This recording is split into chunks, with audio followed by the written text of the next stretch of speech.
Olá, seja bem-vindo a mais uma edição do programa Ação Parlamentar. Nosso convidado de hoje para um bate-papo é o deputado Freitas, do PSB. Artigo 1º, fica criada uma comissão. O deputado estadual Freitas, líder do Partido Socialista Brasileiro na Assembleia, está no terceiro mandato parlamentar. O desenvolvimento regional sustentável e o fortalecimento dos municípios do norte do estado são suas principais bandeiras políticas. Deputado, muito obrigada pela presença do senhor aqui conosco hoje. Eu que agradeço, Verônica, cumprimentar você e cumprimentar todos os nossos irmãos capixabas. E a gente começa falando sobre infraestrutura. O senhor é do norte, né, de São Mateus, e a atuação do senhor é basicamente voltada, né, para essa região do norte, os municípios do norte do estado. Recentemente o senhor se reuniu com a direção-geral do DR para falar justamente sobre, tinha prefeito também nessa reunião, né, que reivindicaram, né, junto com o senhor, a retomada, né, das obras rodoviárias de várias cidades lá daquela região.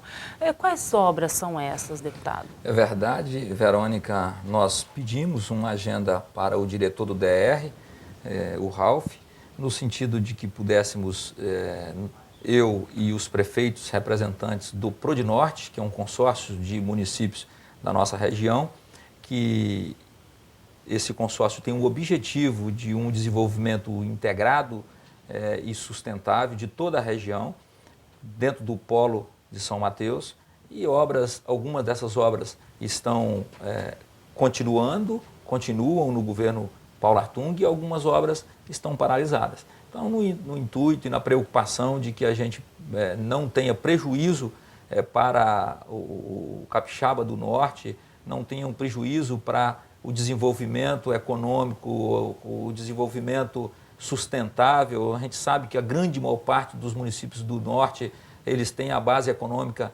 fincada na agricultura, no setor produtivo da agricultura, da pecuária, e está acontecendo nesse momento um forte investimento que move o desenvolvimento do norte. Então, nesse sentido, nós fizemos essa agenda com o diretor do DR para ter conhecimento das obras que pararam, o porquê que pararam, qual a possibilidade de ser retomadas, o tempo de retomada, e foi uma agenda altamente positiva, interessante. Grande parte das obras que estão paradas em função de que elas estavam sendo executadas com recurso do Tesouro do Estado, e em função dessa forte queda de receita, o Estado precisa de ter juízo na aplicação de recursos. Então, o governo do Estado está tentando usar recursos do BNDES para continuar essas obras. Já foi feito um pedido para o BNDES, o que eu acredito que terá aprovação, uma vez que nós temos crédito de aproximadamente 1 bilhão e 200 milhões que o BNDES fez para o Estado do Espírito Santo naquela situação da perda do Fundap, e foi em função da perda do Fundap, o BNDES colocou esse recurso à disposição, e nós estamos com crédito de 1 bilhão e 200. Então, sendo permitido o uso desse recurso para a continuação dessas obras rodoviárias, elas serão retomadas ainda no primeiro semestre. Então, eu considero a agenda altamente interessante e tenho muita convicção, assim como os prefeitos do Prodinorte, que todas as obras rodoviárias iniciadas no norte do estado, elas serão concluídas. Deputado, o senhor mencionou agora há pouco sobre o Prodinorte, né, que é o consórcio que reúne aí pelo menos 11 municípios, né, do extremo norte do Espírito Santo. E recentemente o senhor acabou prestando contas, né, do mandato do senhor lá em São Mateus e citou justamente o apoio ao Prodinorte. Explica para a gente como é que o Prodinorte ele atua, né, para o desenvolvimento daquela região. Como é que é o trabalho deles? Pois é, Verônica, a gente comemora esse consórcio de municípios no norte do estado, no extremo norte, é uma composição de 11 municípios, como uma grande ferramenta que promove o desenvolvimento. É muito importante que uma região, os municípios, os prefeitos tenham a capacidade de fazer interlocução, de fazer integração e reivindicar investimentos do ponto de vista regional. Era muito comum em outros tempos os prefeitos se preocuparem exclusivamente com o âmbito do seu município e reivindicar investimento do governo do estado, do governo federal, para ser aplicado no seu município. E não preocupava com obras estruturantes que faz um desenvolvimento integrado. E a partir do nascimento do Prodinorte, que nasceu inicialmente com 8 municípios, passou-se a ter uma política de forma integrada, o consórcio foi se consolidando, foi tendo incentivo do governo do Estado da época, continua tendo, o governo do Estado é um grande incentivador do Prodnorte, porque facilita e orienta o governo dos investimentos prioritários, e é óbvio que todo governo hoje quer ter prioridade de investimento, e quando você coloca 11 prefeitos numa mesa e estabelece com eles a prioridade, você atende uma região numa amplitude muito maior. Então o Prodnorte, nós temos incentivado o Prodnorte, comemorado o Prodnorte, e o Prodnorte tem dado um resultado muito importante. Primeiro, para o meu mandato, o deputado ele não consegue ter um valor de emendas para atender todos os municípios. De forma isolada. De forma isolada. Quando você tem o Prodnorte, você se soma com os prefeitos no sentido de reivindicar o que é importante para a região e torna muito mais forte a reivindicação junto ao governo do Estado. O governador, quando atende o Prodnorte, está atendendo o Prodnorte, está atendendo o deputado e está atendendo o próprio governo, que ele está dinamizando os investimentos. Então, o Prodnorte é uma grande iniciativa dos prefeitos do Norte e eu comemoro em cada prestação de contas as realizações que a gente tem conseguido para a nossa região, e não acredito isso exclusivamente para um mandato do deputado Freitas, mas um mandato coletivo do deputado Freitas, dos prefeitos da região, dos vereadores, da sociedade organizada, porque o Prodnorte é o fórum de reivindicação que acalenta, que acolhe as nossas sugestões. Ok, vamos falar então agora de educação, né? Desde o mandato passado, o senhor já está acumulando aí o 3º mandato como deputado estadual, o senhor já demonstrava, né, assim, afinidade com o tema educação. Inclusive, havia, né, um pedido, né, para transformação, para elevação, na verdade, do CEUNES, lá em São Mateus, à categoria de universidade. O senhor vai voltar a trabalhar esse tema? A gente continua nessa reivindicação, existe um fórum para que discute permanentemente esse tema em São Mateus. Esse fórum é composto por membros, liderança de todos os municípios da região norte, porque na nossa humilde interpretação, Verônica, o Espírito Santo precisava, já de longa data, de ter mais uma universidade, pelo menos. Qualquer outro estado com a mesma população do Espírito Santo, você vai encontrar com até 3 universidades federais. E o Espírito Santo tem uma única universidade federal. Nós temos um centro universitário no sul, lá em Alegre, que é um braço da UFES, e outro no norte, em São Mateus, o nosso centro universitário federal. Nós temos uma estrutura no nosso campi que é maior do que muitas universidades do Brasil, muitas universidades federais. Então tem capacidade física, né, para atender. Uma estrutura extraordinária. Nós temos a avaliação dos nossos cursos, sempre uma avaliação muito alta em comparação com as outras universidades do país. Ocasionalmente a gente tem um curso que é o melhor curso do Brasil, por exemplo, nesse momento, o melhor curso de agronomia do Brasil é o curso da Universidade Federal Norte do Espírito Santo. Bacana. Lá no Centro Universitário do Espírito Santo, com nota A no IDEB.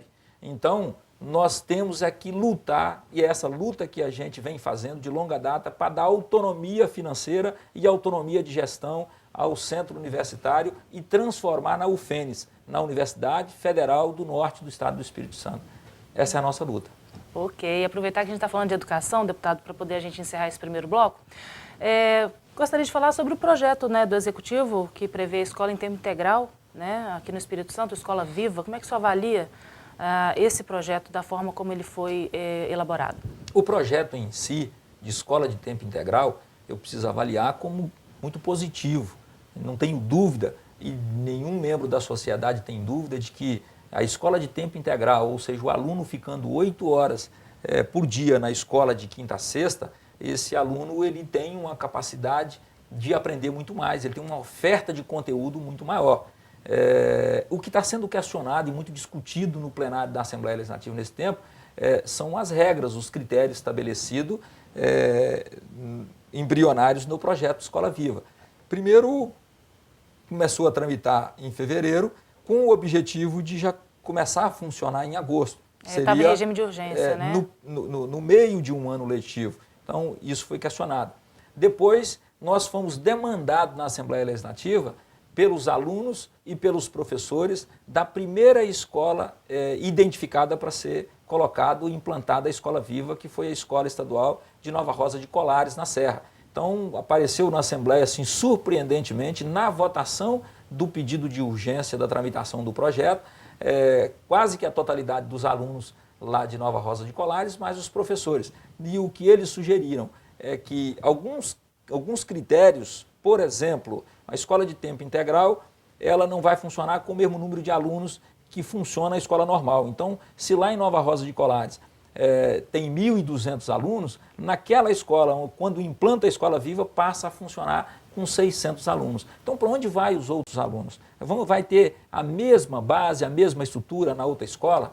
Entendeu? Outra situação, os alunos que, por acaso, estão fazendo o menor aprendiz, estão com vínculo em alguma empresa fazendo o menor aprendiz, e tem muitos alunos, estágio, tanto na né? região metropolitana quanto no interior, que faz um estágio ou menor aprendiz, e aí ele não pode ficar às 8 horas. Para onde que esse aluno?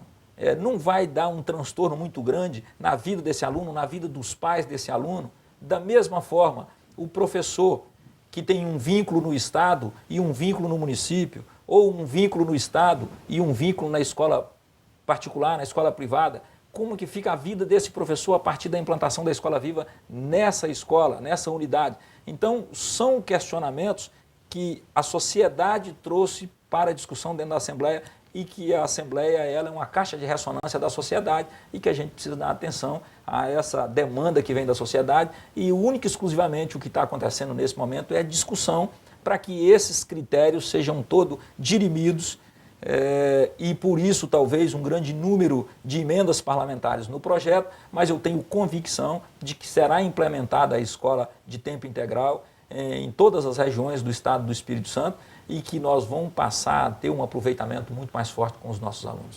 Ok, deputado Freitas, eu vou pedir licença, senhor instantinho, a gente vai para um breve intervalo, e você que está em casa acompanhando a ação parlamentar, não saia daí, a gente volta já já.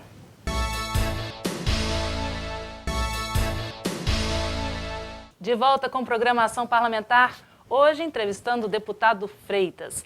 Bom, deputado, vamos falar agora sobre um projeto do senhor, na verdade um projeto que o senhor defendia desde 2013, né, que era proibia o fechamento total dos supermercados, né, e outros comércios do gênero aos domingos e também feriados. Só que este ano o senhor apresentou um substitutivo a este projeto para incrementá-lo, né? Que prevê a concessão de crédito de ICMS incidente sobre a comercialização de mercadorias aos domingos. Deputado, explica para a gente como é que vai funcionar essa medida aí que o senhor está propondo. O objetivo principal do presente projeto continua o mesmo, Verônica. O objetivo é que o Estado do Espírito Santo possa atender a sociedade no sentido de que o supermercado que queira abrir as portas nos domingos e feriados, ele não seja impedido, porque existe uma convenção coletiva dos sindicatos que impede o funcionamento de qualquer rede, de qualquer unidade de supermercado aos domingos e feriados. Então, o que o projeto quer é permitir aquela unidade que queira abrir aos domingos e feriados, que ela tenha possibilidade e autorização de poder abrir. Então eu quis incrementar um pouco mais o projeto, apresentando um substitutivo no qual ele visa conceder crédito de ICMS. O governo não arrecada aos domingos e feriados, porque os supermercados não abrem. Uma vez abrindo, o governo passa a arrecadar, e parte do que ele arrecada que ele possa conceder crédito de ICMS para cobrir uma possível despesa, uma despesa certa que os supermercadistas terão, com hora extras e outras despesas, outros encargos que terão uma vez que irão abrir aos domingos e feriados. Então o objetivo principal é que a gente passa a ter os supermercados abertos aos domingos e feriados. Eu penso que melhora muito a vida de todas as pessoas, uma vez que se a gente tem a oportunidade de ir aos domingos e feriados ao supermercado, normalmente o homem não vai sozinho, a mulher não vai sozinha. Normalmente vai a família, com os filhos, e acaba gastando mais. A gente indo aos domingos e feriados, a gente deixa de fazer isso no período do rush, hora que termina o ambiente da gente, hora que termina o dia normal da gente, a gente ainda sai às pressas, correria para o supermercado. Pega tudo lotado ainda. E isso acontece muito do dia 30 até o dia 5, quando é que toda a família recebe os seus salários. Então a gente tem um alto fluxo na rede de supermercados do dia 30, principalmente, até o dia 5. Então a gente precisa voltar a abrir os supermercados aos domingos e feriados do âmbito do Estado do Espírito Santo. Por isso a gente insiste com esse projeto e discute isso já há 2 anos na Assembleia Legislativa, tendo a convicção de que em algum momento vai ter a sensibilidade tanto do sindicato patronal como do sindicato dos comerciários, uma vez que esse projeto também tem a função de gerar um grande volume de empregos. E nesse momento, onde que o país passa por uma forte recessão, e os estados também acometidos dessa recessão, um forte desabastecimento na geração de emprego. Então é preciso que a gente pense a medida de gerar emprego. E essa medida, eu não tenho dúvida que ela gera um grande número de postos de trabalho no âmbito do Estado do Espírito Santo. Vamos aproveitar o gancho que a gente está falando de medidas, né, voltadas ao consumidor e falar sobre um outro projeto do senhor que está em análise aqui na Assembleia, que garante ao motorista, né, escolher a oficina que quiser nos casos de danos em veículos, né, com cobertura de seguradoras. Deputado, terá algum parâmetro para que a oficina ela tenha de atender para poder entrar nessa medida que o senhor propôs? Veja bem, a medida visa proteger o consumidor, Verônica, e dar segurança para que, a partir do momento que eu adquiro, que você adquire um seguro do seu veículo, quando você passa o pior desgaste, porque quem contrata um seguro, ele está pagando para não ter nenhum aborrecimento. Não é porque pagou um seguro que ele quer ter um delito com o carro.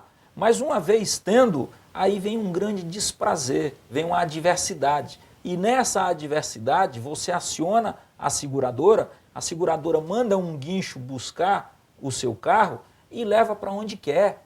E depois, muitas das vezes, o seu carro, quando não tem perca total, o seu carro chega consertado e não lhe atende à expectativa. Então, porque as oficinas são credenciadas, né? Você normalmente não tem o direito da escolha. Então, esse projeto vai ao encontro de que o consumidor, o contratante de um seguro, ele possa ter o direito, a prerrogativa de escolher em qual oficina ele quer ver a reforma do seu carro. Então, se é na parte elétrica, se é na parte de mecânica, se é na parte de lanternagem e pintura, o consumidor, o contratante do seguro, ele tem a livre escolha de onde quer levar o seu carro. Independente se é uma oficina, vamos dizer assim, de grande porte ou uma oficina menor. Independente se é uma autorizada, independente se é uma oficina do amigo, do dono do carro, é que ele tenha a liberdade de buscar uma oficina da sua confiança e não da confiança da seguradora. Ok. Meio ambiente. Bom, o senhor iniciou o 3º mandato do senhor aqui na Assembleia, focando inclusive nos debates sobre os recursos hídricos e chegou a apresentar uma indicação ao governo do estado para que seja criada a Agência Estadual de Bacias Hidrográficas. Deputado, qual seria o papel dessa agência junto aí aos 14 comitês de bacias que existem aqui em todo o estado? Você resume muito a resposta da gente. Tem os comitês, mas não tem a bacia. E a bacia que orienta as políticas públicas para os comitês. Então, uma vez tendo criado os comitês de bacia, é preciso que se crie a bacia hidrográfica, o comitê de bacia, a agência de bacia hidrográfica, que vai orientar as políticas dos comitês. Então, foi uma sugestão demandada pelos comitês que tiveram na Comissão de Agricultura. O governo do estado muito atento com o período que a gente passa, que o país passa de forte seca, de seca inédita no nosso país e que está acometendo toda a região sudeste. Então a gente não imaginava isso. Hoje a gente vive em algumas regiões daqui do sudeste, a gente vive o que aconteceu e o que acontece no Nordeste, no sertão do Nordeste. Então o governo implementou muito rapidamente ações fortes e uma política para uma década. O importante é isso, observar que o governo do estado está implantando a década da água e que nós, o Parlamento do Estado do Espírito Santo, possa estar em sintonia com as ações do governo, implementando e sugerindo ações que vá ao encontro das ações do governo, para que o governo possa ter bastante acerto, bastante objetividade nas suas ações. Então, nós estamos sugerindo que lá no norte do estado do Espírito Santo, a gente possa ter a aplicação nas reservas de água, nas represas, nas barragens, e que a nossa agricultura possa ter um consumo racional. É muito discutido isso, que a agricultura é que consome mais água. Não acredito, a agricultura não é que consome mais água. Eu acho que a gente pode contar com a agricultura para que a gente possa fazer a preservação da água, que é muito importante nesse momento, identificar as nossas represas, identificar as nascentes, identificar os olhos d'água e preservar essas nascentes.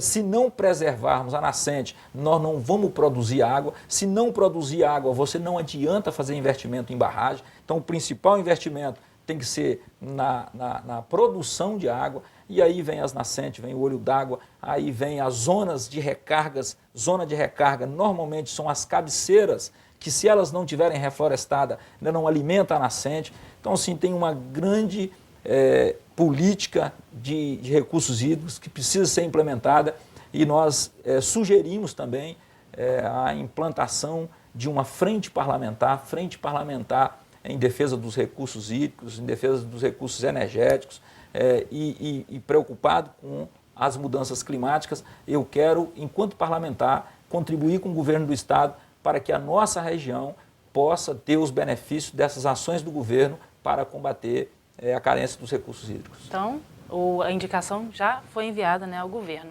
Vamos falar agora sobre fusão de partidos, deputado, para a gente encerrar rapidamente. Recentemente foi aprovado, né, em Brasília, a lei que modifica as regras para a fusão de partidos. Como é que o senhor avalia, né, essa nova medida? Pois nós vivemos um momento muito ruim da política nacional, com um descrédito muito grande, uma corrupção que tomou conta não somente da política, mas no âmbito dos poderes. E eu acredito que a gente possa tirar de oportunidade. Não existe crise que não tenha uma oportunidade. Então, nessa crise tem uma oportunidade. E a oportunidade talvez seja uma reforma política. E aí eu considero altamente positivo regras duras para a criação de partidos, de novos partidos, e para a fusão de partidos. Então, o partido já nasce, como a gente observa aí, alguém movimentando para criar um partido já com o objetivo de fazer uma fusão com outro partido que nasceu o ano passado. Então, sim, é uma brincadeira com criação de partidos, uma brincadeira com o eleitor, e a gente precisa de regras duras para impedir que se brinque de criar partidos. Já tem partidos demais no país, são mais de 30 partidos. Qualquer parlamento tem uma grande representação de partidos. O executivo fica refém dessa representatividade no parlamento, cada qual querendo uma boquinha, cada qual querendo um pedacinho desse queijo, e aí o executivo não anda, e aí incrementa a corrupção, e evitando de criar partido ou criando cláusula de barreira para diminuir o número de partidos, a gente passa a ter uma política mais austera, a gente passa a ter a necessidade de ter ideologia partidária.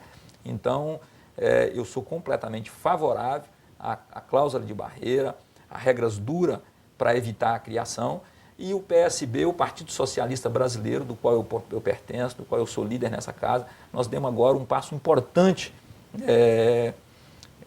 ao encontro de diminuir o número de partidos. 2 partidos, o PSB e o PPS, que têm uma ideologia idêntica, uma ideologia de centro-esquerda, são partidos que têm uma parceria histórica, uma relação de proximidade histórica, discutindo e defendendo temas importantes de políticas públicas para a sociedade brasileira. Esses 2 partidos definem uma fusão, PPS e PSB.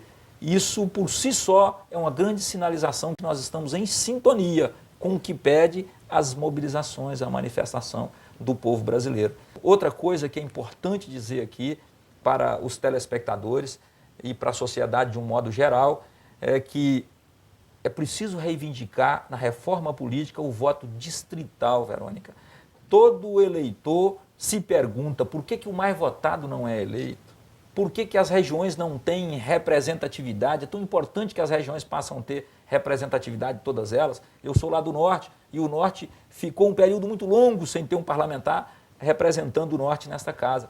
Então, o voto distrital e dividir esse estado em 30 distritos, e o parlamento tem 30 cadeiras, cada partido poderá apresentar um candidato dentro do distrito, mas o mais votado do distrito é que é eleito, que vem representar a sociedade. Se nós eliminarmos também as reeleições, eu acho que é muito convergente esse tema dentro da reforma política, que não tenha mais reeleição. 5 anos é um período muito bom para um executivo, tanto municipal, quanto estadual, quanto federal.